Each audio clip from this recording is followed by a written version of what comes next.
আসসালামু আলাইকুম। সংবাদে আপনাদের সবাইকে স্বাগত জানাচ্ছি। আমি ফিরোজ তোহা। শুরুতেই আরবে কেবলস সংবাদ শিরোনাম। বাংলাদেশের সঙ্গে ঘনিষ্ঠভাবে কাজ করতে চায় পাকিস্তান।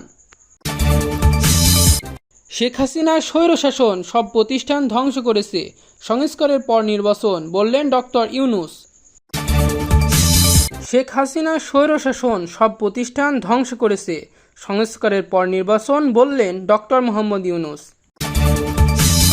সাবেক প্রধানমন্ত্রী শেখ হাসিনার স্বৈরশাসন দেশের প্রতিটি প্রতিষ্ঠানকে ধ্বংস করে দিয়েছে বলে মন্তব্য করেছেন অন্তর্বর্তীকালীন প্রধান উপদেষ্টা ডক্টর মোহাম্মদ ইউনূস।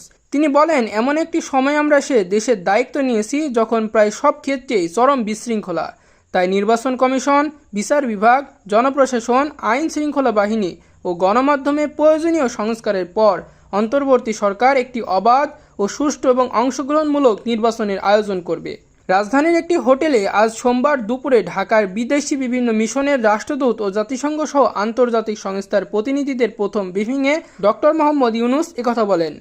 গণতান্ত্রিক ভবিষ্যতের নবযাত্রায় বাংলাদেশের বন্ধু, অংশীদার ও আন্তর্জাতিক সম্প্রদায় পাশে থাকবে বলে আশাবাদ ব্যক্ত করেন তিনি। প্রধান উপদেষ্টা বিদেশি কূটনীতিবিদদের পুরোপুরি সমর্থন চেয়েছেন। প্রধান উপদেষ্টা বলেন, বাংলাদেশের বন্ধুদের মধ্যে থাকতে পেরে আনন্দিত। 2 সপ্তাহ আগে বাংলাদেশের দ্বিতীয় বিপ্লবের সাক্ষী হয়েছে। শেখ হাসিনার নৃশংস স্বৈরশাসনের বিরুদ্ধে জেগে উঠেছিল লাখো বীর ছাত্র জনতা, কিন্তু তার শেখ হাসিনা দলের ছাত্র সংগঠন ও শুধুমাত্র আইন শৃঙ্খলা বাহিনী বাংলাদেশের স্বাধীনতার পর থেকে দেশে ভয়াবহতম বেসামরিক গণহত্যা করার পর তিনি দেশ ছাড়েন। ডক্টর মোহাম্মদ ইউনূস বলেন, আমি সেই সমস্ত বীর ছাত্র এবং নিরীহ মানুষের প্রতি গভীর শ্রদ্ধা জানাই যারা সর্বোচ্চ আত্মত্যাগ করেছে। আমাদের সাম্প্রতিক স্মৃতিতে অন্য কোনো দেশের ছাত্রদের তাদের গণতান্ত্রিক আকাঙ্ক্ষা প্রকাশের জন্য এত মূল্য দিতে হয়নি, যেখানে একটি বৈষম্যমুক্ত, ন্যায়সঙ্গত এবং পরিবেশ বান্ধব একটি দেশের স্বপ্ন দেখতে হয়েছে, যেখানে প্রতিটি নাগরিকের মানবাধিকার সম্পূর্ণরূপে সুরক্ষিত থাকবে।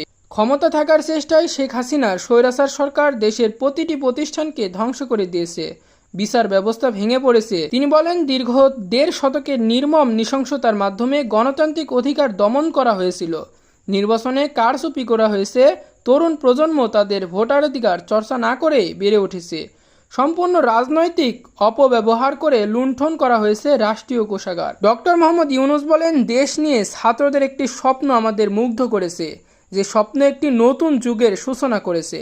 তিনি বলেন, ছাত্ররা এমন একটি দেশের স্বপ্ন দেখেছে যেখানে মানুষ তাদের রাজনৈতিক, ধর্মীয় বা জাতিগত পরিচয় নির্বিশেষে নিজেদের আকাঙ্ক্ষা পূরণ করতে পেরেছে।